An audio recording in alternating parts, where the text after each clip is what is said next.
All right, so welcome to the podcast, everyone. We've got with us here Brian North. Brian, how are you, mate? Couldn't be much better. Yeah, doing great. Thank you. Cool, cool. So you're tuning in here from Phoenix in Arizona, correct? You got it right in the heart of it. Basic Camelback Mountain, if anyone's familiar. Cool, man, cool. So, I forget who introduced you to me. Oh, you know what? It was Tristan from Lab Coats. Yeah. See, told me you got a cool story. I did a little bit of research. Looks like you've done a lot of sort of extreme sports growing up. You sort of had a tough upbringing, family life early on. But you've been incredibly successful with your business these days. Very, very professional, high-performing team out of Phoenix, just killing it. Can we talk a little bit, before we go into your background story, a little bit about where you are today with your business, what sort of numbers you guys are doing, just so people can sort of get to understand your business a bit better? Yeah, definitely, man. The name of our company is North&Co, Co, short for company. And so North&Co, and we're based right in Central Phoenix. We have 3 offices. We have our company headquarters, like I said, right at the base of Camelback Mountain, a mile or 2 south. And then we have an office in Tempe, Arizona, near Arizona State University, and an office in an area we call North Central, which is really kind of old 1950s, the hills of Phoenix, right? In the 1950s, kind of a really cool area, but all predominantly central core. We have 181 agents. We have about 155 agents that work with us that are in full-time sales. And then we have a balance of about 30 agents that are in some form or another supporting staff. So transaction managers, full-time assistants, many of our corporate staff are licensed. We just really want them to understand the business overall and the inner workings. From a numbers perspective, I'll share with you what we did in 2018. We did a little over 550 million in sales in 2018, right about 1,600 transactions. And our average price point in our market, just so people understand, is right at 400,000 is our average price point. But the reason I bring that up so that people can understand relative to their markets is our median is about 260. So, we're near 2 times what our median price point is for the market, which we're really proud of. And how long have you been, when did you get your license, and how long is it taking to build this up? Oh, no, it's a fun one, man. I mean, that's kind of a loaded deal, but I'll answer it straightforward because I know you'll get me there. 2010 is when I got licensed. I was in the business full-time for 5 years before that, operating as a principal, buying and selling residential real estate, but didn't get my license and able to broker deals for folks until 2010. Interesting. Okay, cool. So you've seen it all. Seen it all. And thank God. I mean, it's been a tough ride, but I wouldn't trade it for the world. I've seen it all. Yeah, no, Phoenix is such a booming marketplace. I mean, I've still got a lot of room for growth there. So it's exciting, dude. That's really exciting. So yeah, the reason I got you on is because you're not just super successful, but you've actually created the success for yourself from basically nothing. I mean, you're a real testament to, doesn't matter where you come from, how much money you got, what you've done before, your education is, you're determined to be, good at this. And you've really, really, grown something out of nothing. So I'm really curious to hear a little bit about the story of how you got started. And before you got started, I guess, even your upbringing was super tough. And I think that laid a lot of the foundation to the person you are today. Yeah, for sure, man. And, it's funny. I would say the toughest part about my upbringing was uncertainty. That was probably it, right? I mean, it's kind of funny when life isn't tough until you realize it's tough, right? I mean, if you're born in a slum, it's kind of all you know. And so it's one of those things I want to highlight that, like, then I didn't think it was tough. I really didn't. I mean, it's just kind of all I knew. And now I get here where I'm at now, and I look back, and relative to having things and money and material and that kind of stuff, it's like, holy cow, it's dreams come true. But looking back on that, it's what forged me, right? It's what kind of made me who I am. All along the way in my life, it was one of those things of, about being good at something. I really had 2 different paths. I'll be full real here. Like, I've got a half sister and a half brother. My half brother is homeless in Denver, Colorado. He's 4 years recovered from heroin. And my half sister just got evicted from her apartment. She's got 4 kids from 3 different dads. My mom lives in a trailer. It's just real. That's like real life. And I just share with you like that to go like, then why am I here? I've been accused often of like, dude, you're not from that family. Like you're an alien or something like that. And I think I probably just took the path of learning from others' mistakes. You know, it's probably what it was. I had a choice. I could go do that, which was very familiar and obvious, or I could take this other path of like, go be good at something. It wasn't really go be good at something. It was just that I was totally scared of that being my existence for the rest of my life. That's really what it was. I was terrified of being broke. And so it was really, what's the next vehicle? And then it was, you know, a lot of founding, my father and my grandfather my grandfather specifically was an entrepreneur. He owned a new construction plumbing company. And he was a good old handshake. He was from Oklahoma, Bible Belt. My great grandfather was a preacher. And it was a lot of handshake stuff.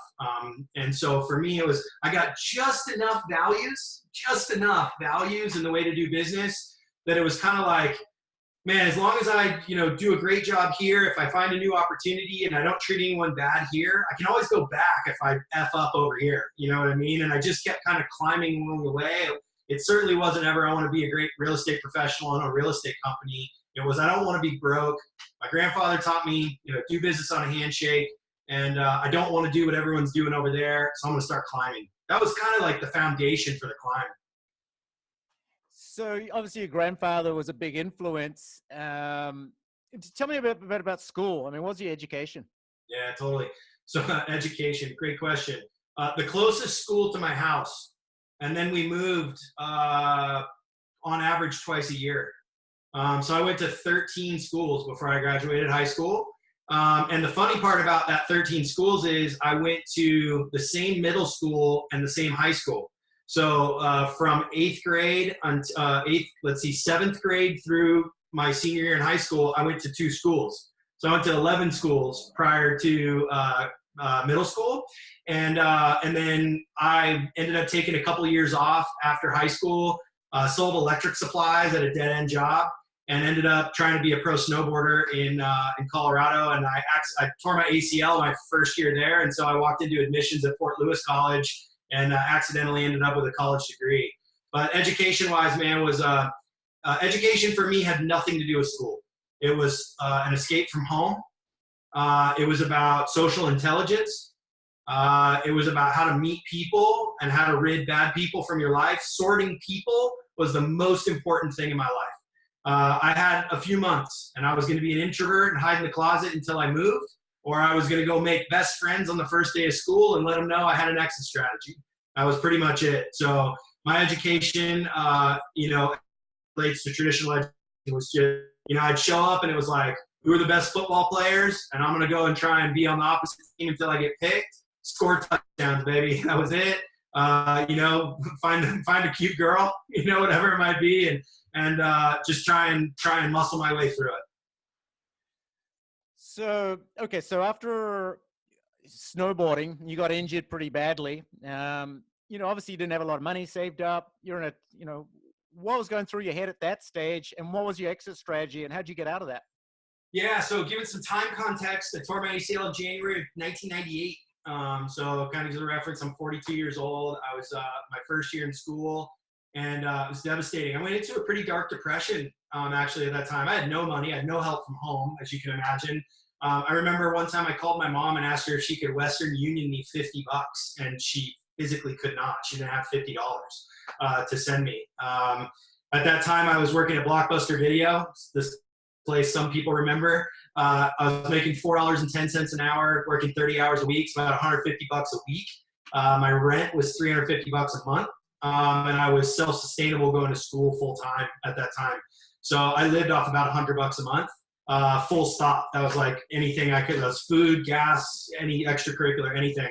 So yeah, I mean, I really just found solace in skateboarding and fly fishing, and but I went into a dark depression at that time, and I laid in bed. I couldn't wake up. You know, I just would lay in bed during the day, and I'd get up to eat, go to the bathroom, and take a shower. And that lasted about until my knee started getting well again. And then I met a girl, and she didn't play a long-term role in my life, but at least kind of snapped me out of it.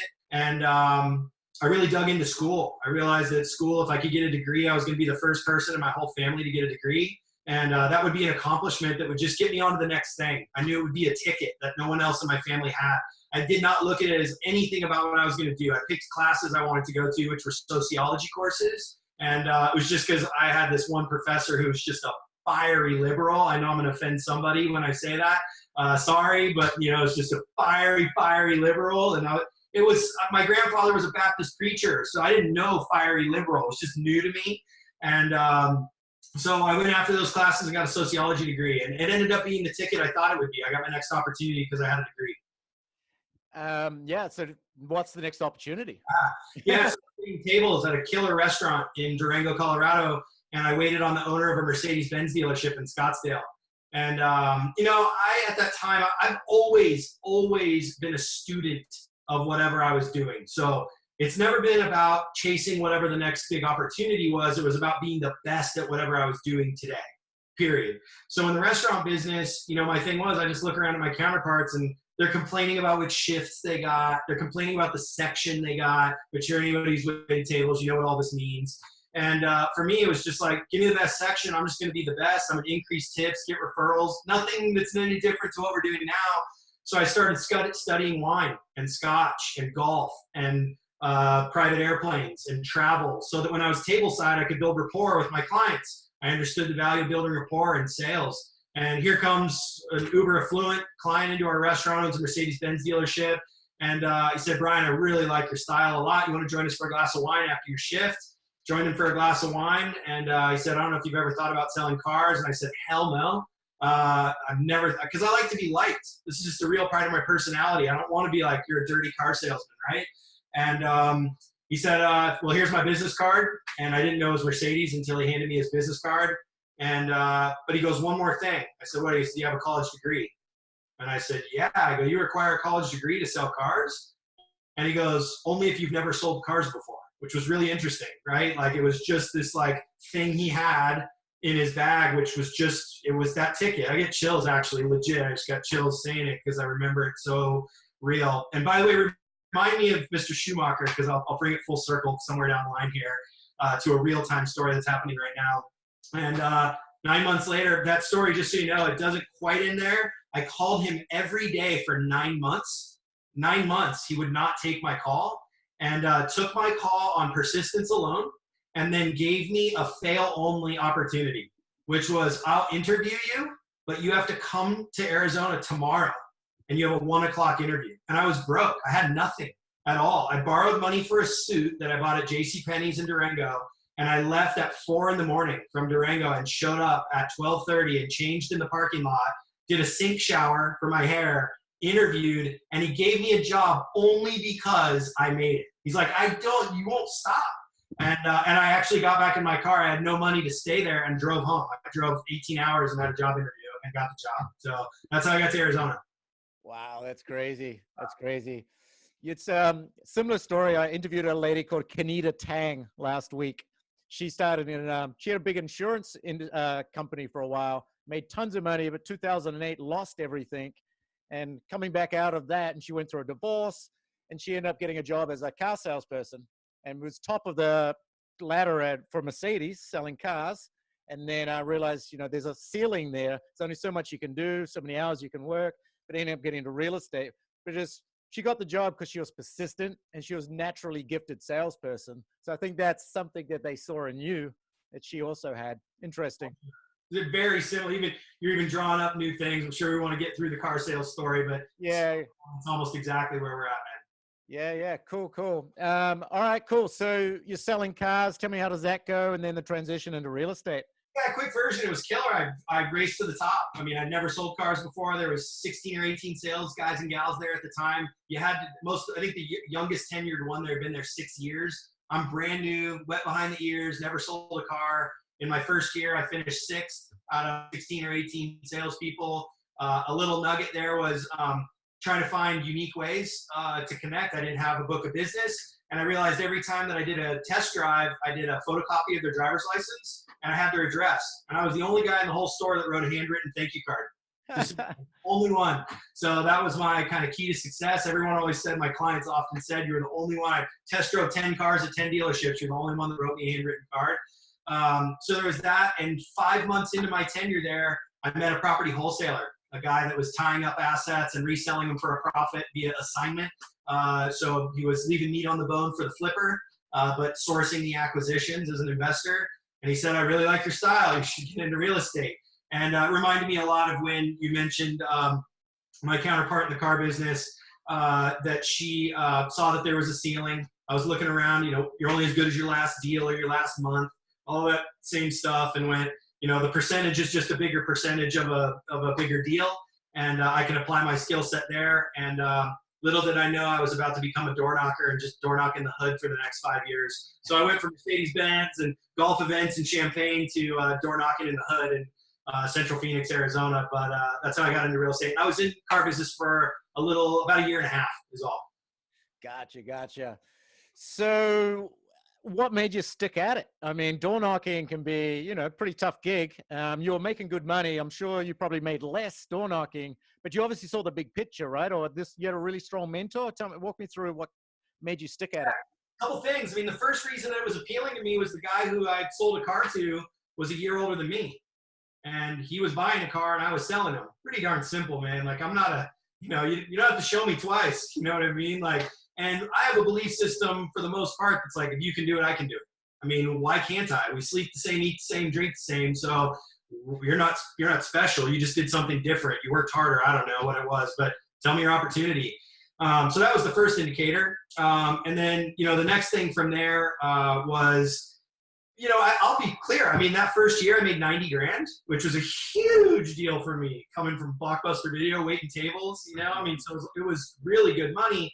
But I also saw that the number one guy in the dealership who'd been there for 20 years was making like 210, right? So I was like, wait, so I got to do that for 20 years to make double what I'm making now? Like, nah. So next thing was real estate, jumped in, and it was yes, the mentorship. To be honest with you, my mentor was just a complete ball buster. I mean, like, he was gnarly. I mean, he was a drill sergeant and he was demeaning and he was just gnarly. And so there was that part where it almost is like it becomes an ego with self thing. Like, dude, if I quit, this guy's going to know I'm a wussy. You know what I mean? Like, I want to quit every single day, but I can't let this guy know he won. You know what I mean? It was more of that than it was like that he was inspirational, if that makes sense. And then on the other hand, he was still a year older than me. And, if I had to guess at the time, 2009, 10, 11, his net worth was probably $6 or $8 million. And so that was pretty inspiring. So that kept me in it.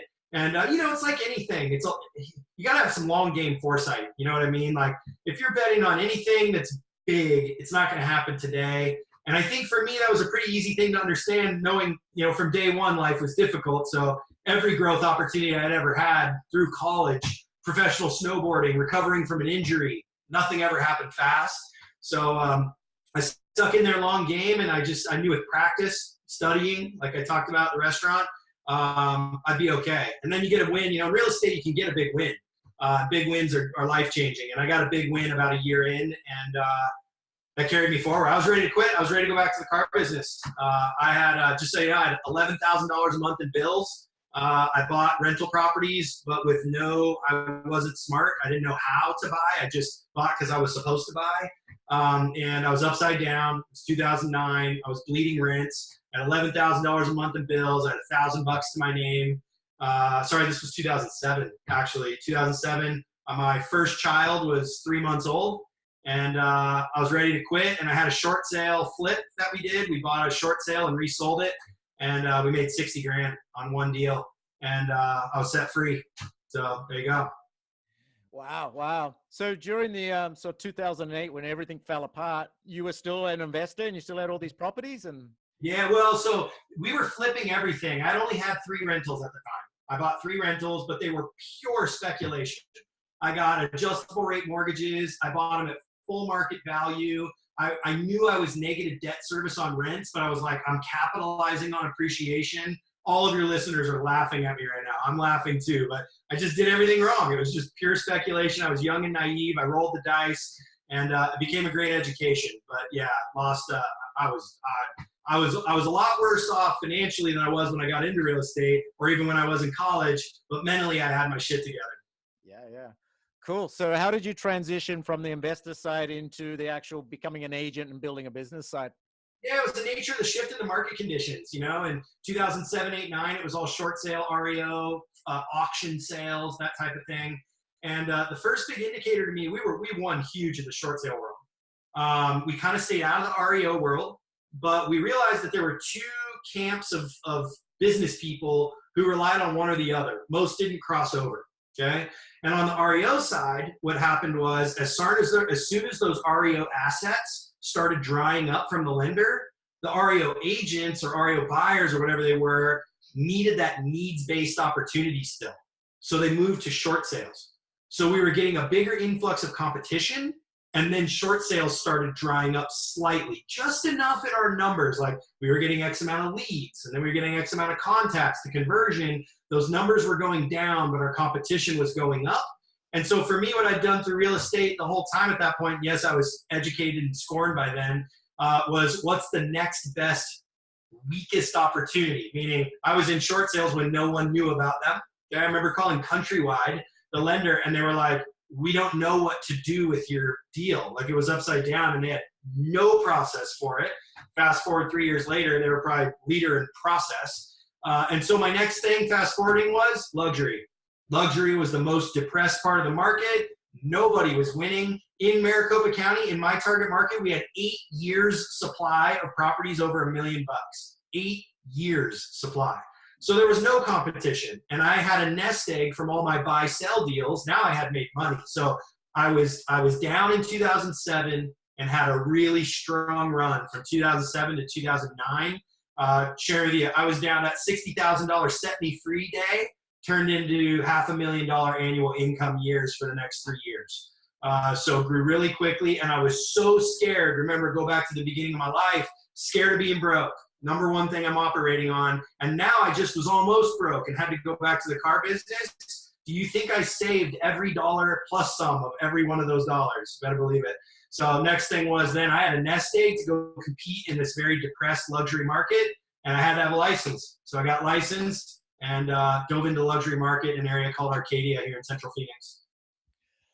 Cool, cool. So I guess, a big part of, your upbringing, but also being a family man, having a kid to provide for, or you're married, I guess, and you wanted to be able to save your money for the family as well. That's a big part of your motivation. If you're a little, maybe 5 years younger, it may have been a different story.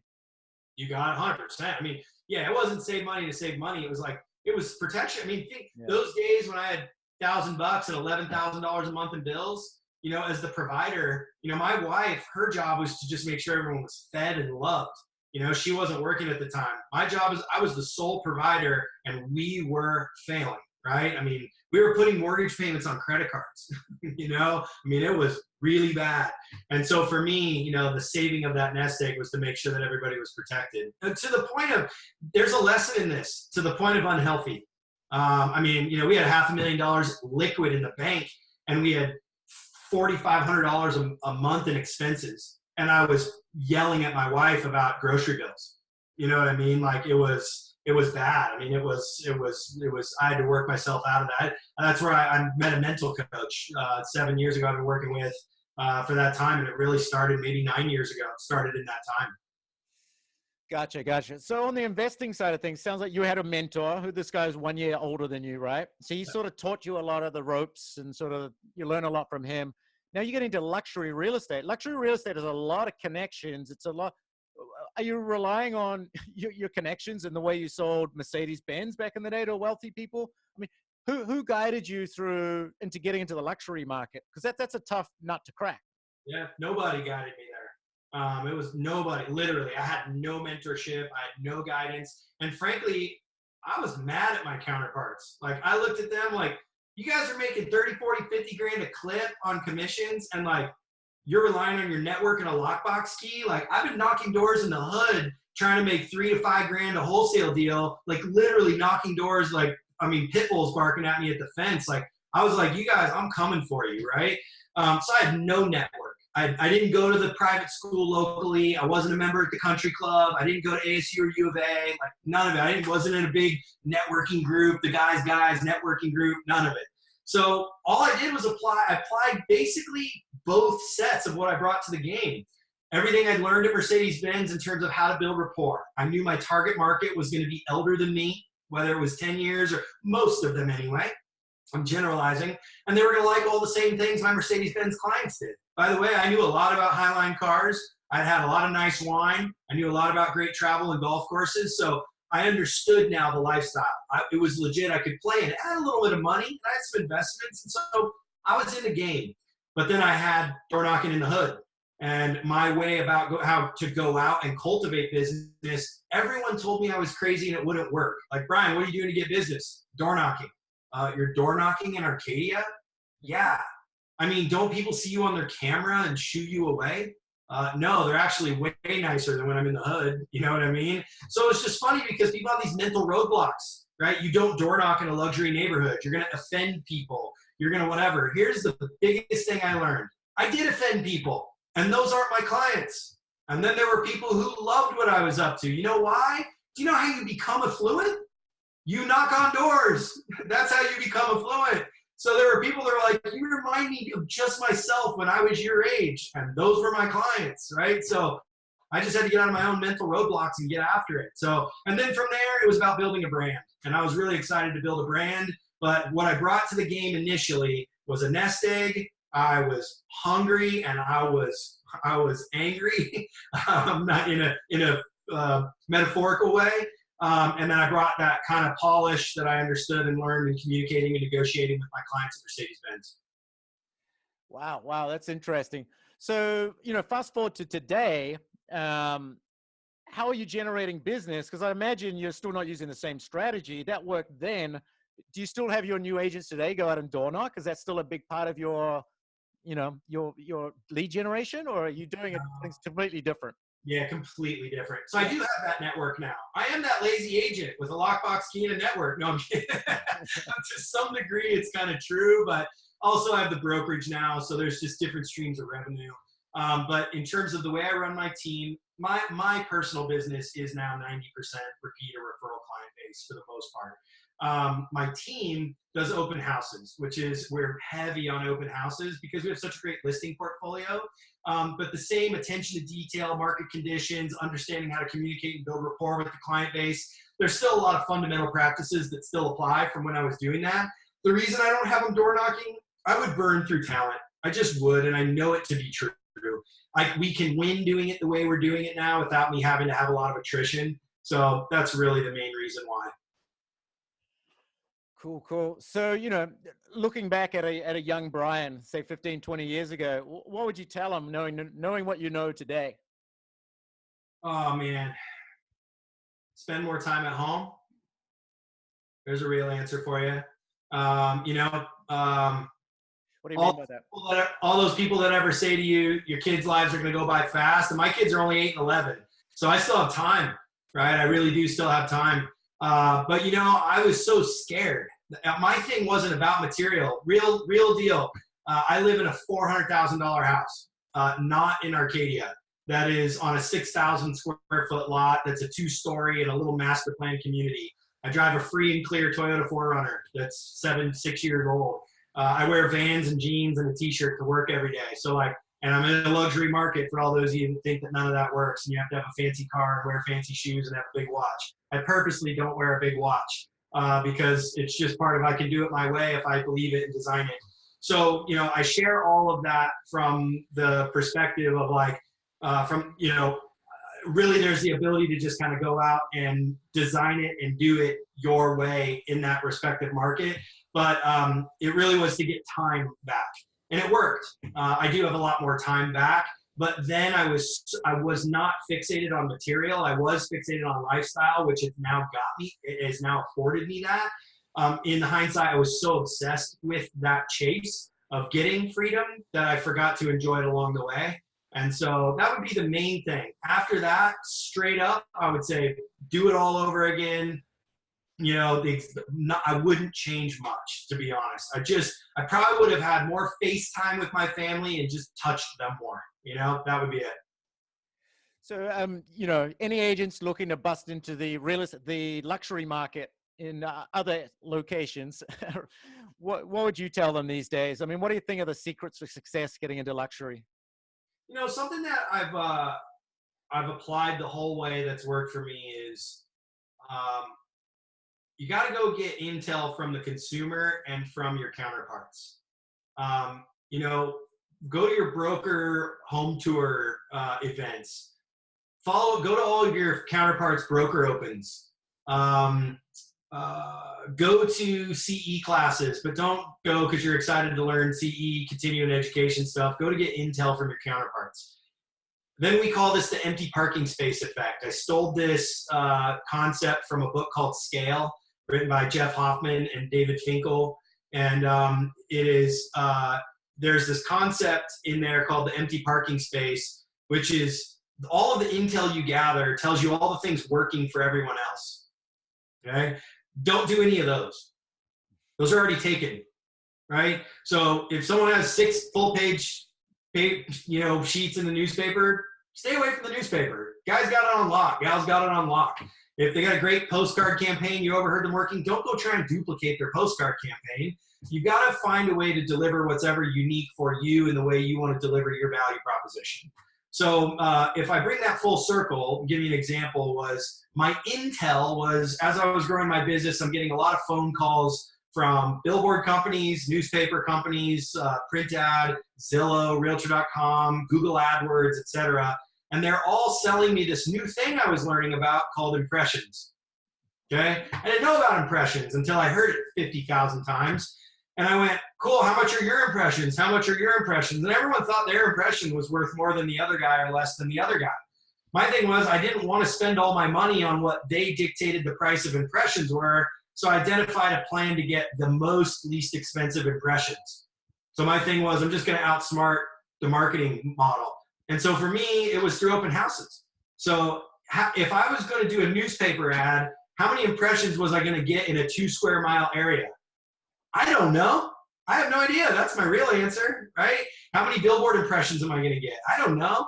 But if I go and I get 10 agents on my team to do open houses on the same day at the same time, 52 weeks a year. So for us, it was Saturday, 1 to 4 p.m. They all dress the same, speak the same, know their value prop. We now have a market differentiator. And then my cost of impression went up because signs are a one-time purchase. So every time I put them out, times 10 agents, times 10, I have 100 signs in the 2 square mile area. And they're branded well, they're sharp looking, they represent our demographic. From there, a business card. Everybody gets a business card. There's an impression.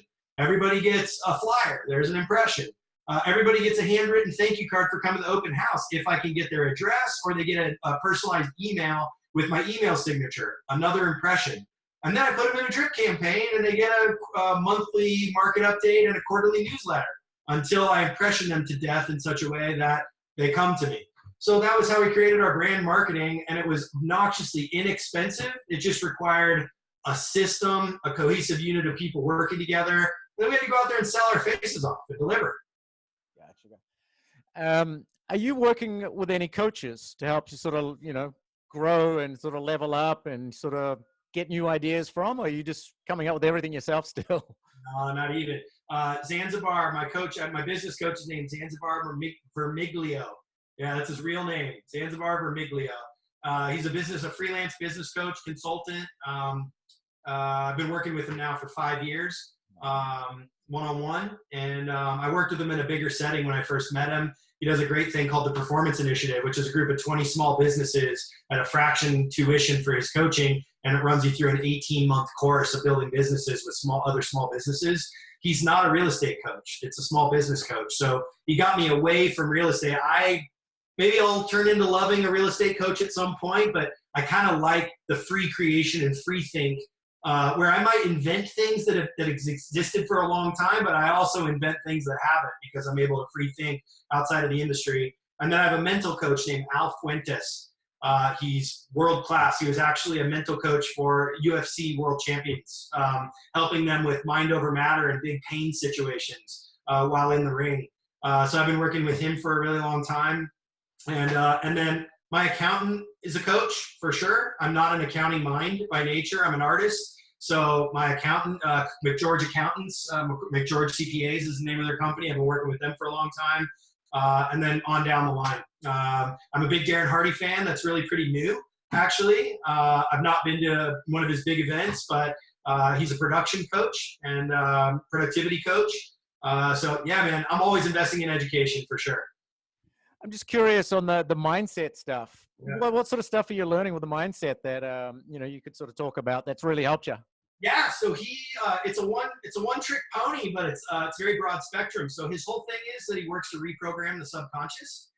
It goes like this: I sit down with him for an hour and I puke on him all the shit that's bugging me or that's awesome. I've literally had sessions where I'm like, life is amazing, keep me here. That's a session, right? But he doesn't counsel me. It's not like, here's what you do. What he does is he then does a guided meditation that's voice recorded, a voice recorded guided meditation around what is either bothering me and getting to a higher vibrational, positive thinking space. It's not nearly as hokey as I'm making it sound. It's really to the point. But then basically I do a breathing meditation while I listen to it in my ears every morning. And through breath gets you very centered and it gets you free of mind. That's all that breath really does. So we don't have all these thoughts racing through our head. And then if all I'm injecting in there is this fuel that gets me over the hurdle of whatever I'm dealing with in that current moment, then it reprograms the subconscious to think from a higher space instead of being down in the muck, down in the dirt, as our Gary V guy would call it, stuff like that. So really it's a consistent, I see him on a monthly, every 6-week basis. And I sit down with him and I dump on him for 30 minutes or an hour. And then he does my guided meditation for the next 6 weeks. I listen to it every single day until I'm flying high. And then I go see him again with another issue. So it's about how it works. That's crazy cool. I like it. So let's finish up. I want to touch on the Schumaker story and we can end with that. Awesome, man. No, it's a big win for me. And for anybody listening to this, we have those moments. I talked about the car sales stuff and giving me chills as we were talking through it. So first of all, it's pretty cool. I mean, I left after 2 years and they shamed me pretty good on my way out. I mean, dad hired me and he didn't want to hire me and he made it brutal for me to get hired. And then he gave me a shot and I left a year and a half later. It was a zinger for them. And I was a rising star and they shamed me really hard on the way out, but I never let that get in the way of how much gratitude I had for them. And about 6 years later, when I say them, it's a family run dealership. And the son, Michael, not the Michael Schumaker, but he is Michael Schumaker, I looked at him like a brother. He was my sales manager. He's only 4 or 5 years older than me. He really mentored me in a lot of ways. And I carried a lot of the way they did business forward with me. And I wrote Mr. Schumaker a very long handwritten thank you letter. It was just about the legacy that he had left me and that my kids would know about him forever. And he really left a legacy in my life and that I really appreciated it. And about a year and a half ago, in my target market, Michael Schumaker listed his house with my arch nemesis. And it's a $4 million house, 4.1 million bucks. And it was one of those things where I understood why, and it was because they did business the right way. And he listed with him because he sold him the house. And at the time when he had bought the house, I was still a new egg grinder. I was a grinder. I was probably seen as a little bit like the dirty bird, just earning my way. And he listed with the big guy, the guy who owned all the market share and who'd sold him the house. And I just really believed in this process of it's just not supposed to be that way. Like I'm supposed to list their house and I'm going to try and sell it. I'm going to be on the buy side and I'm going to sell the house. At least I'm going to be involved in the transaction. And I watched the listing twice a day for 9 months. And finally, 9 months later, I reached out to Michael and I just said, hey, your house should have sold already. If you guys ever want to get together for a beer, let me know.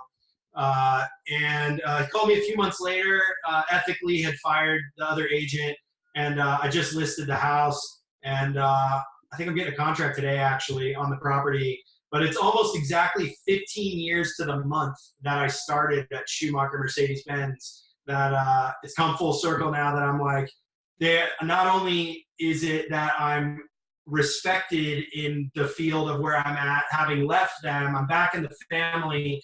And when I started in residential luxury to go and tackle those guys I was angry at, it was the agent they'd originally listed with that was like my Ivan Drago in the Rocky IV movie. I literally had like a picture taped in my office of him, like, I'm going to take him down.